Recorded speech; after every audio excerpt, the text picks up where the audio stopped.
দর্শক এই মুহূর্তে বাণিজ্য মেলা প্রাঙ্গণে আছেন সহকর্মী আবু সাইদ অপু। সরাসরি যুক্ত হচ্ছি তার সাথে। অপু, ছুটির দিনে বাণিজ্য মেলায় ক্রেতা দর্শনার্থীদের উপস্থিতি কেমন দেখছেন আমাদের জানাবেন।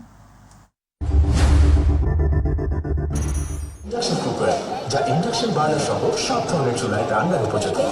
Cooker escape, everything is stainless. Amatul, আপনাকে ধন্যবাদ। আপনাকে শুরুতেই আমি জানিয়ে রাখি, এমনিতে আসলে বছরের প্রথম দিন 2025 সাল, এবং এই প্রথম দিন থেকে কিন্তু মানুষের মধ্যে এই বাণিজ্য মেলার প্রতি একটা বড় ধরনের টান ছিল। আজকে কিন্তু তৃতীয় দিন চলছে এই বাণিজ্য মেলার, এবং এই 29তম আসর এই বাণিজ্য মেলা। এবং এই বাণিজ্য মেলাটি রপ্তানি উন্নয়ন ব্যুরো এবং বাণিজ্য মন্ত্রণালয়ের যৌথ উদ্যোগে আসলে এটা পরিচালিত হচ্ছে। আজকে আমরা সকালে এসে যেটি দেখতে পেরেছি যে মানুষের আসলে অনেক জটলা দেখা যাচ্ছে, তারা সবাই দেখতে এসেছেন।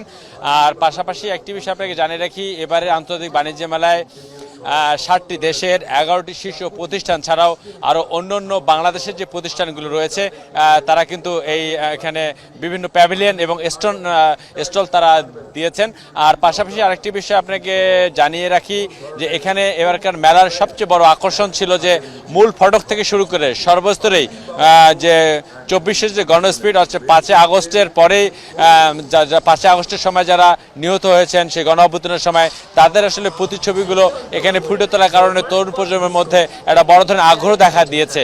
অর্থাৎ সবকিছু মিলে তারা বলতে চাচ্ছে যে তাদের দেশীয় পণ্য যেন বিশ্বর বাজারে গিয়ে এবং বিশ্ব দরবারে যেন উন্মোচিত হয়, এবং এই পণ্যগুলো যেন বিশ্ব বাজার দখল করে রাখে, সেটি যেমন তাদের মধ্যে প্রত্যাশা ছিল, তেমনি আরেকটি প্রত্যাশা ছিল যে গণ অভ্যুত্থানের মাধ্যমে যে স্পিডের মাধ্যমে নতুন বাংলাদেশ বিনির্মাণ হয়েছে, সেই বিনির্মাণকে ধরে রাখতে গেলে অবশ্যই তরুণ প্রজন্মকে এক হয়ে কাজ করতে হবে, সেটি কিন্তু তারা বলতে একদম ভোলেননি।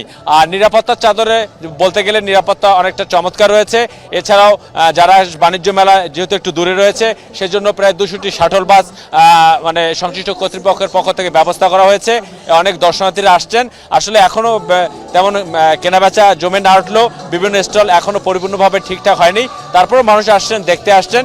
আর শুধু দেখার উদ্দেশ্য একটাই যে অতীতের তুলনায় এবারের যে 24-এর গণ অভ্যুত্থানের যে স্পিডে যারা নিহত হয়েছেন তাদের ছবিগুলো আসলে দেখতে অনেকটা ভিড় আমরা দেখতে পেরেছি, এবং স্টলগুলো আরও পরিপূর্ণ হতে সপ্তাহখানেক আরও সময় লাগবে। তারপরে হয়তোবা বাণিজ্য মেলার যে লক্ষ্য উদ্দেশ্য সেটি বাস্তবায়ন হবে, এবং বহির্বিশ্বের কাছে যে 29তম বাণিজ্য মেলা সেটি আরও প্রতিষ্ঠিত হবে এবং বহির্বিশ্বের বাজার দখল করে রাখবে, এমনটি প্রত্যাশা মনে করছেন অনেকেই। তো আসলে আমাতুল, বাণিজ্য মেলা প্রাঙ্গণ থেকে এটাই ছিল আমার কাছে সর্বশেষ খবর। আমাতুল।